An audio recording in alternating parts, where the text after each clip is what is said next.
कुरान और अहादीस हज़रत आदम अलैहिस्सलाम की तख्लीक और उनके जन्नत से निकाले जाने के बारे में कुछ रवायात बयान करते हैं। कुरान की आयात और सुनी मुफस्सरीन की तशरीहात को मिलाकर ये रवायत इस तरह से बयान की जा सकती है। कुरान के मुताबिक अल्लाह ताला ने हज़रत आदम अलैहिस्सलाम को मिट्टी आगारे से तख्लीक किया और अपनी रूह फूंक कर उनमें जान डाली। अहादीस में है कि उनका नाम इसी मिट्टी अरबी में अदम का ज़मीन की जल्द आदम की मुनासबत से रखा गया। कुरान बताता है कि जब अल्लाह ताला ने फरिश्तों को ये बताया कि वो ज़मीन पर अपना खलीफा बनाएंगे तो फरिश्तों ने इस बात पर हैरत का इजहार किया कि क्यों अल्लाह ताला ऐसे इंसान को मुंतखब फरमा रहे हैं जो ज़मीन पर फसाद और खूनरेज़ी करेगा।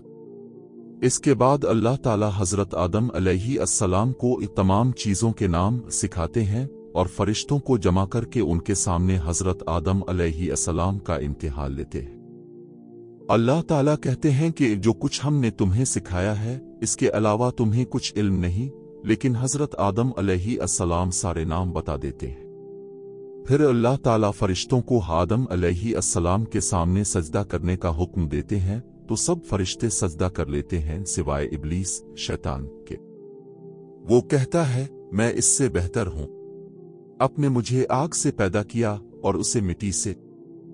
अल्लाह के हुक्म की नाफरमानी करने और फिर अल्लाह पर जुल्म का इल्जाम लगाने की वजह से वो अल्लाह की रहमत से बाहर हो जाता है। और याद करो जब हमने फरिश्तों से कहा था कि आदम को सजदा करो तो उन सब ने सजदा किया सिवाय इब्लीस के।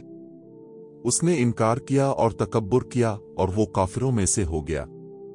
कुरान में हज़रत आदम अलैहिस्सलाम और उनकी बीवी अहादीस में उनका नाम हव्वा बताया गया है का जन्नत में रहना बयान किया गया है।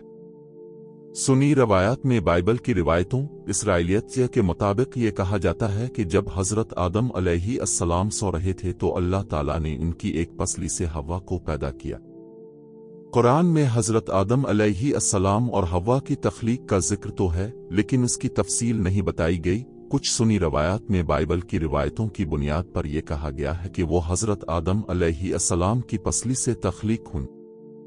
अल्लाह ताला हज़रत आदम अलैहिस्सलाम और हव्वा को जन्नत में रहने की इजाज़त देते हैं और इसमें मौजूद फलों को खाने की इजाज़त देते हैं, लेकिन खुलूद हमेशा जिंदा रहने के दरख्त के करीब न जाने का हुक्म भी देते हैं। शैतान उन्हें इस दरख्त का फल खाने पर उकसाता है। उसने कहा तुम्हारे रब ने इस दरख्त को सिर्फ तुम पर इसलिए हराम किया है कि तुम फरिश्ते ना बन जाओ या हमेशा जिंदा रहने वाले ना हो जाओ। इसके बाद अल्लाह ताला हज़रत आदम अलैहिस्सलाम और हव्वा को जन्नत से निकाल देते हैं और वो जमीन पर रहने लगते हैं।